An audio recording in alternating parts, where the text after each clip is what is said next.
In the spring of 2000, during my senior year at university school, our principal asked me to do a favor for him.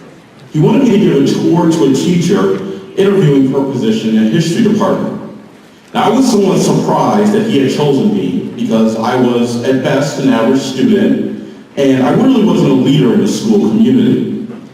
I did figure out quickly why he asked me.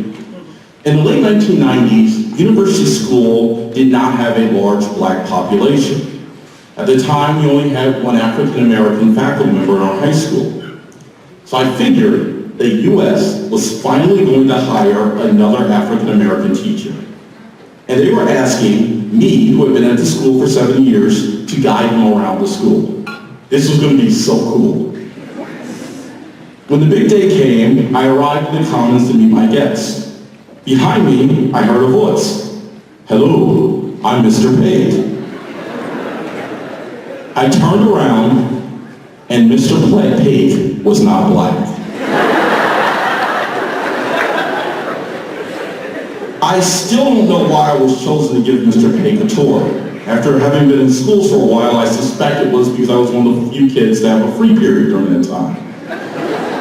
All I know is that he kept asking me a bunch of questions during the tour. And for a senior who was on his way out the door, when someone asks you to engage in introspection and reflection, that isn't very pleasant. But I like to think that I was a good host. I left a good impression, and that I am the reason for his induction into the Hall of Fame today. You're welcome, Peter.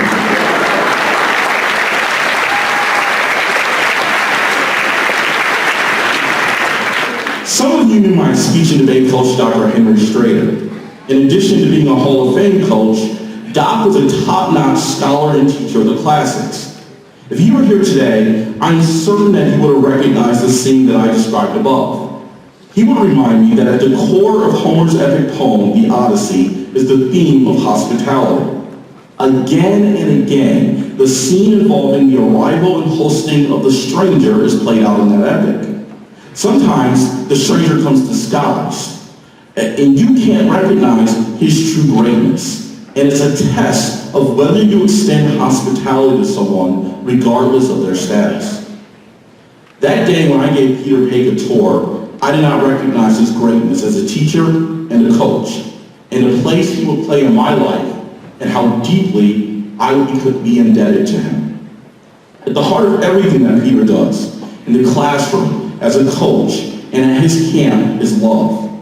Somewhere, somehow, along the way, Peter developed a deep love for this activity, for coaching and teaching, and the hundreds of students that he would mentor along the way. One of the things I have never been able to figure out about Peter is how he fuels his unending desire to be better and to do more. By now, a familiar scene in my home is when my phone vibrates somewhere between 12 a.m. and 4 a.m., and my wife looks at me and groans, "Is that Peter?" It usually is Peter, so I'm annoyingly awake and enthusiastic about once again another idea or project. Peter loves this activity, and he loves all of you. Now that word love is a funny word. It means so many things, it can take on so many dimensions. I love my wife. I love my mom. I love my 2 cats. How can those all possibly mean the same thing? Here's where Dr. Strader would take the opportunity to give me a remedial Greek lesson. He would remind me that the Greeks had many words that our clumsy English language translated as love. One such word is philia. Often this Greek word is translated not just to convey the word love, but to convey a deep bond of friendship. Peter is uniquely gifted at friendship. Once you become a friend of Peter's, you can count on him for anything. I know that personally.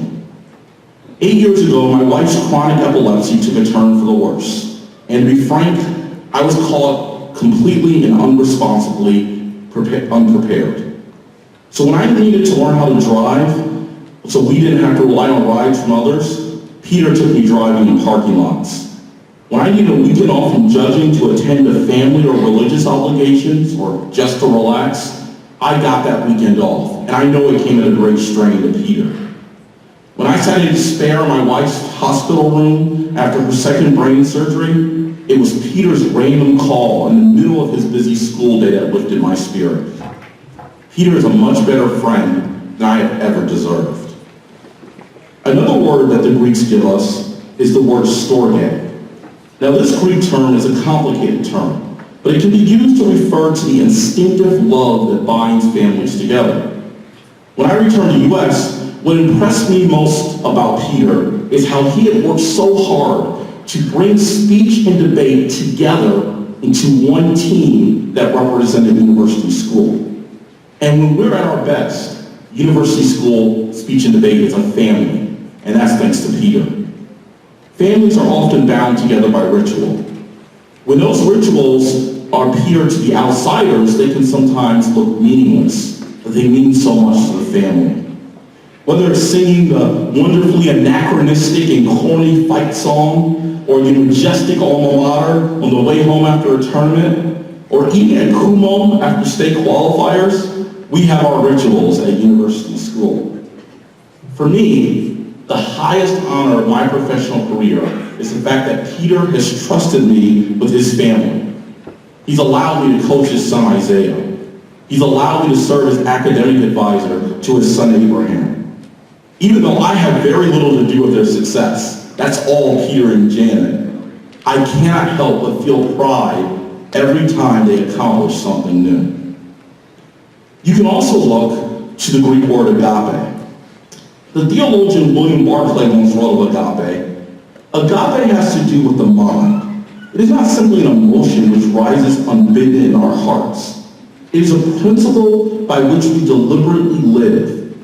This agape is in fact the power to love the unlovable, to love people whom we do not like. Peter lives by agape. I have seen him show grace time and time again when dealing with the most difficult circumstances. I know from personal experience that he seeks, when there is cause, to extend a second chance to allow someone to show that who they are at their worst is not who they really are. When I have been at my worst, I personally benefited from that. Dr. Martin Luther King Jr. often spoke of the beloved community, a society that will be linked by equity, justice, and love. Agape helps us to see our connections with those whom we might not otherwise be disposed to care about. In his own way, Peter has tried to create the beloved community in Ohio speech and debate. In Ohio, Peter has been relentless in his efforts to expand opportunities for debate education to young people, regardless of their background. Peter has worked so hard to tear down barriers between schools and to show the debate community that we can work together and learn from each other within the arena of competition. In Peter's mind, and he's right about this, there is no reason why kids should not be able to learn from adults other than their own coaches, and why we should not encourage collaboration with competitors from other schools. Since his founding of Classic Debate Camp, he has implemented a financial aid program and a coaching fellowship for new coaches to come and learn from CDC's experienced staff. 2 weeks before 4 of his LDers competed at this tournament, Peter released a free brief with essays and evidence on the very topic that we were to debate here today and tomorrow. When I still worked with CDC, we conceived of the winter reunion as a way to bring together the camp's alums. It has since expanded to include their teammates and friends. And then they expanded again last year when Peter threw open the doors to anyone who wanted to come. It turns out that Peter has taught me, the former host, the meaning of hospitality. He's always maintained an open door policy for coaches to come and visit the camp, and has even maintained an open door policy for people to come and practice with our team. Now, I'll admit, I get annoyed and I grumble about this sometime, but Peter always reminds me that it's the right thing to do. Peter is agape in action. 2 years ago, Peter won the Cleveland District Coach of the Year Award, named for another Hall of Fame member, Mr. Fred Snook. Cleveland's kind of awesome. In his acceptance speech, Peter named from memory every assistant coach he had ever had. It was one of the most impressive feats I've ever seen in public speaking. But it also made me think. It helped me to realize that I was part of a long tradition and line of coaches who have been shaped and molded by Peter. So in this moment, I speak for Will Henry, Rose Stever, Amy Densmore, Patrick Gallagher, Monica Jendo, Lee Fallon, LaJuan Faust, Ruth Jewett, Chris Perry, Anthony Claremont, Hamza Qureshi, Raluca Minea, Ren Wheaton, Jeff Pierce. For all of them, I say thank you, Peter, for all that you have given and taught us. We love you. Members of the Hall of Fame, coaches, observers, and state qualifiers, it is my privilege to present to you for induction, Mr. Peter Paik. In case there is anyone out there who would like to flow my speech, allow me to give a brief off-time roadmap. First, I will tell you who I am. Second, I will tell you whom I'm thankful for. And third, I will perform a declamation for you. Now, most of you know me as Peter Paik, coach of University School, or as Peter Paik, director of Classic Debate Camp. But who I really am is son of Yangja Paik, student of Barbara Griffith, and husband of Janet Cho. First, son of Yangja Paik. Yangja Paik is my mother. She gave birth to me when she was 26 years old. I was born in South Korea. Then, when she was 28, she left her husband, she left her 2-year-old boy, she left Korea and came to America. There is an expression in Korean that I've heard used to describe my mother. It is dokada. Roughly translated, dokada means potent. My mother was potent. She had a mind of her own. She had a vision, and she had the initiative, the courage, and the determination to make that vision a reality. And I say that because no one in my family wanted her to leave Korea. How could a mother of a 2-year-old boy leave her son, her husband, her family, her whole life, and move halfway around the world? So many years later, when I asked my mother how she could do that, why she did that, her explanation was this: I did it for you. I did it because I knew that I could make a better life for you and your father by coming to America.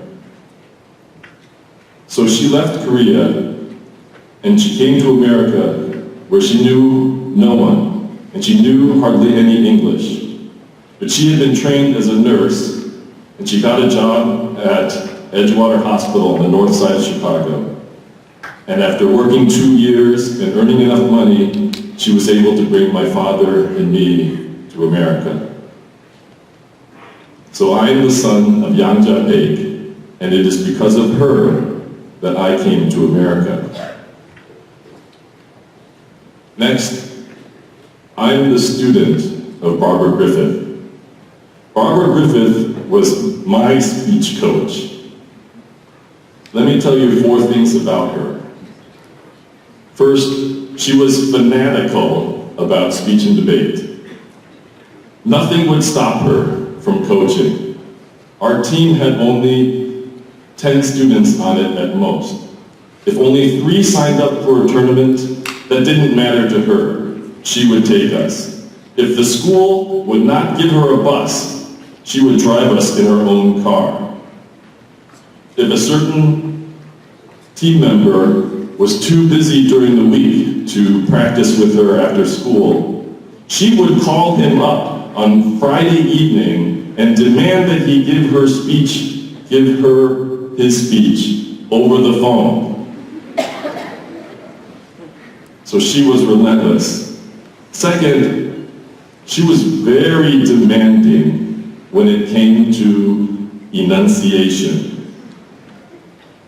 If I didn't say a word perfectly, she would make me repeat it again and again until I got it right. Third, she was incredibly patient and supportive. My entire first year of competition, I did not place at a single tournament. I tried extemp, I tried declamation, I tried original oratory, prose, even duet acting. My piece was Barefoot in the Park by Neil Simon. But she stuck with me. No matter how disappointed I was, she was never disappointed in me. She just encouraged me to keep going and to try new events.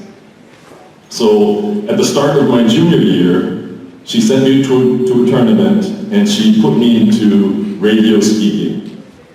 Radio speaking is an event we don't have here in Ohio. And it's neat because in radio speaking, you are not in the same room as your judge. You deliver your speech over the intercom. And judges judge competitors strictly on what they do with their voices.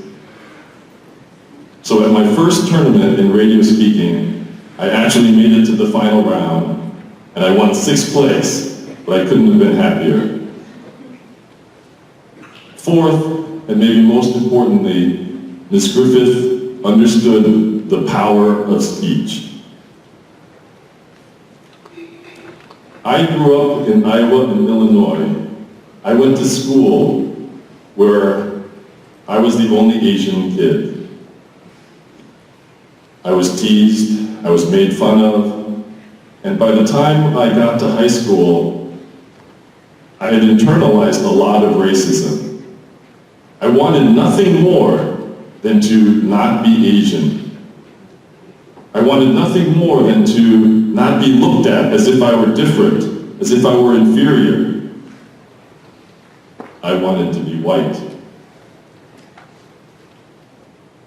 Now I realized that Ms. Griffith practiced with me the way that she did because she knew that she could help me. She knew I had a good voice, but my weaknesses in pronunciation and enunciation made me an ineffective speaker. And she knew that if she could help me correct those problems in my delivery, then I could be an effective speaker. I could speak so effectively that whenever I spoke, people would listen. Whenever I spoke, people would take me seriously. People would no longer see me as different from them. So, I am the student of Barbara Griffith, and it's largely because of her that I am a speech and debate coach. It is because of her that I coach the way that I do. Third, I'm the husband of Janet Cho. Janet and I had our first date in the summer of 1997. At the time, I was teaching at a boarding school in Massachusetts. She came to Boston for a convention of Asian American journalists. At the time, she was a reporter for the Fort Lauderdale Sun-Sentinel. So that summer, we met at a seafood restaurant in Boston. To be honest, I don't remember anything from our conversation, except this. At some point, I used the word further, and she immediately corrected me. She said, "You mean farther. Farther is for distance, further is for degree." For some reason, that stuck with me. Now, later she would tell me that she was mortified that she had corrected my grammar during our date. She was sure that that meant that I would lose interest, but actually, it had the opposite effect. It got me thinking, this is a woman who knows her grammar.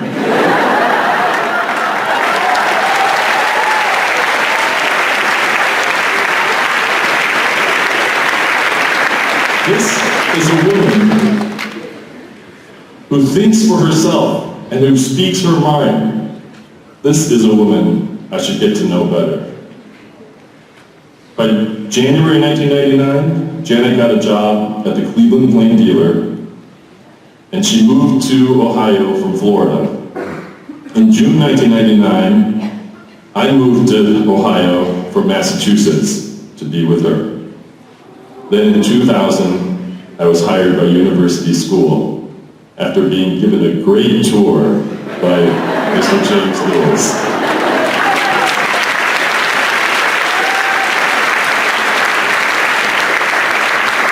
So I am the son, I am the husband of Janet Cho.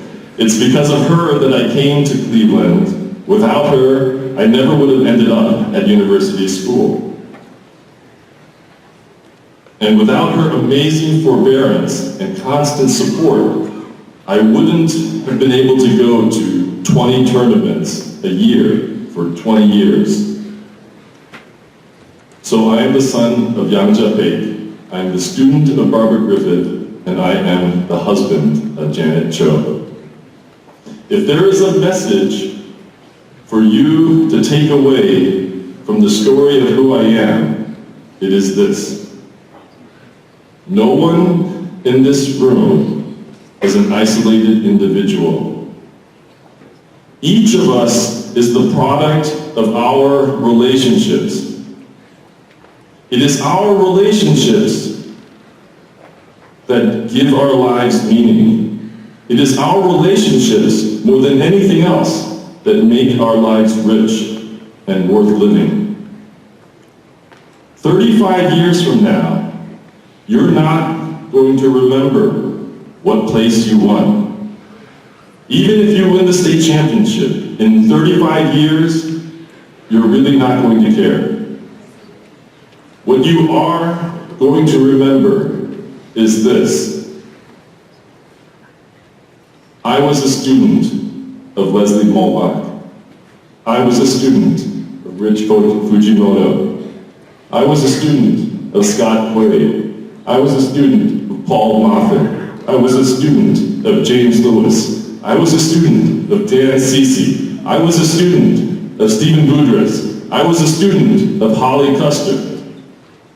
I was a student of Barbara Griffith. Remember that the real prize is your relationships. The real prize is your relationships. The most important award that you can win from your participation in this activity is not a state championship. It's not a trophy. It's not even a plaque. It's the connections between you and your coach, between you and your teammate, between you and your friend from another school. Now I will tell you whom I'm thankful for. Of course, I'm very thankful to my mother, my coach, and my wife. But additionally, I have 4 more thank yous I would like to give. First, I want to thank all of my students, past and present, whom I've had the great honor to coach. Both my university school students and my classic grade camp students. You don't realize this, I'm sure, but you all have taught me as much as I have taught you. Second, I want to thank my fellow Ohio coaches, both my colleagues from the Cleveland District and my colleagues from around the state. I've been fortunate to travel to tournaments all over the country to see how they do speech and debate in other states. And while we're not perfect, I know we do a lot of things right here in Ohio. Third, I want to thank University School and my administrators, Mr. Patrick Gallagher and Dr. William Daughtry. for giving me the opportunity to coach, and for their constant support of our program. Mr. Gallagher is actually here today, and fun fact about him, he actually coached speech and debate for 2 years. He was one of my first assistant coaches, and now he's my boss. Fourth, I want to thank an unsung group of people I am incredibly indebted to, whom James already mentioned and took some of my thunder. My assistant coaches. They have done all the heavy lifting, and I feel I've gotten the credit for their work. And the one assistant coach I have who truly deserves more credit than any other is James Lewis. Thank you, James, for your kind words this morning, for the high quality work that you have done with our team ever since you joined us 10 years ago, for helping me start Classic Debate Camp, and most of all, for your support and your friendship. I am so happy that you are the head coach now. Not just because that means less work for me, but because I know you are ready for the job. You are already doing great things with it, with our students. I know you will continue to do great work, and you will take U.S. Speech and Debate to new heights.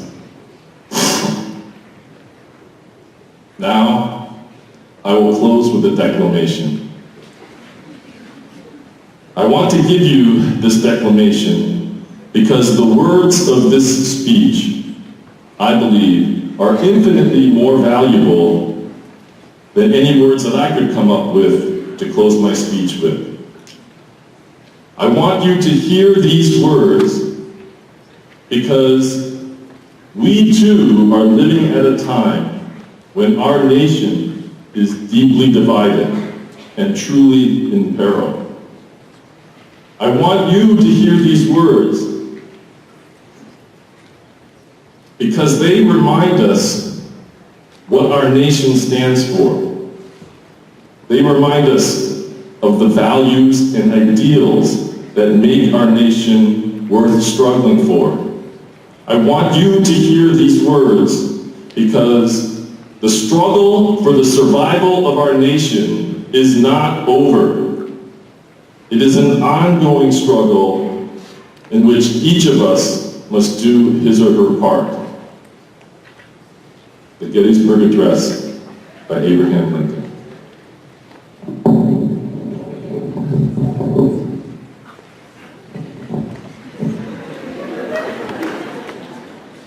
"407 years ago,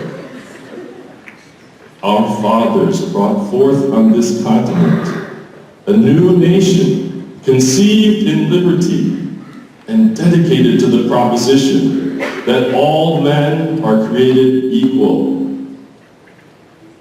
Now we are engaged in a great civil war, testing whether that nation or any nation so conceived and so dedicated can long endure. We are met on a great battlefield of that war. We have come to dedicate a portion of that field as a final resting place for those who here gave their lives that that nation might live. It is altogether fitting and proper that we should do this. But in a larger sense, we cannot dedicate, we cannot consecrate, we cannot hallow this ground. The brave men, living and dead, who struggled here have consecrated it far above our poor power to add or detract. The world will little note nor long remember what we say here. But it can never forget what they did here. It is for us, the living, to be dedicated here to the unfinished work which they who fought here have thus far so nobly advanced. It is rather for us to be here dedicated to the great task remaining before us, that from these honored dead, we take increased devotion to that cause for which they gave the last full measure of devotion. That we here highly resolve that these dead shall not have died in vain, that this nation, under God, shall have a new birth of freedom, and that government of the people, by the people, and for the people shall not perish from the earth. Thank you.